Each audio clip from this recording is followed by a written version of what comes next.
তো hey guys, তো আপোনালোক সকলোকে মোৰ প্ৰথমটো মিনি ব্লগলৈ স্বাগতম। তো মই এতিয়া যাবলৈ ওলাইছোঁ স্কুললৈ। চাউণ্ডে চাউণ্ডে আমাৰ গাড়ীও আহি পালেহি আৰু মই উঠিও ল'লোঁ। তো এইকেইটা চাওক, আমাৰ পোৱালিকেইটা ইহঁতে মানে লাজ কৰিছে মই ব্লগ বনোৱা দেখি। তো এতিয়া ব'লক স্কুললৈ গৈহে থাকোঁ আৰু। তো এয়া গাইজ স্কুলো পালোহি। তো এইকেইটা চাওক, পেচাব কৰাত সোমাই গেমহে খেলি আছে মোবাইল লৈ পিনি। তো এইজনে আকৌ বাহিৰত কাক জুমি আছে জানো, এইকেইটা আকৌ ক্লাছত আড্ডাহে দি আছে মানে পুৰা। তো গাইজ এইকেইজনে মানে গছ তলত বহি নিজৰ কামবিলাক কৰি আছে। তো এতিয়া ব'লক ময়ো ইয়াৰ ওচৰতে বহি লৈ পিনি মই মোৰ নিজৰ কামবিলাক কৰি লওঁ। তো সেইবিলাক বাদ দিয়ক, ইয়াৰ হাঁহিটো চাউণ্ডটো কৰি পিনি আজৰি পিনি ইয়াক চাওক মানে ই মানে ইয়াৰ ক্লাছত বহি গেম খেলি আছে বেটা।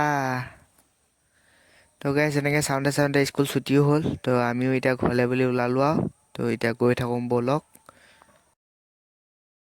তো গাইজ এতিয়া মোৰ নামিব হ'লগৈ। তো ব'লক গাড়ীৰ পৰা নামোঁ আৰু। তো গাইজ যদি আজি ব্লগটো চাই ভাল পালে তেন্তে লাইক কৰিব, কমেণ্ট কৰিব, শ্বেয়াৰ কৰিব আৰু ছাবস্ক্ৰাইব কৰিব। তো আজিলৈ বাই বাই।